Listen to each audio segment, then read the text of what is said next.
राम राम। मैं संतोष चापरवाल आपको खांसी जुकाम बुखार का बहुत ही आसान इलाज बताती हूँ। 15 मिनट का लीजिए, 2 अंजीर लीजिए, साफ पानी से साफ धो के आधा गिलास पानी में भिगो दीजिए।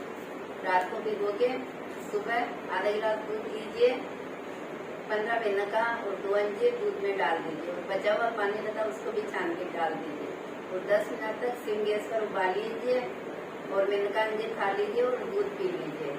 2 दिन में आपकी खांसी जुकाम बुखार जो भी है सब ठीक हो जाएगी। राम राम।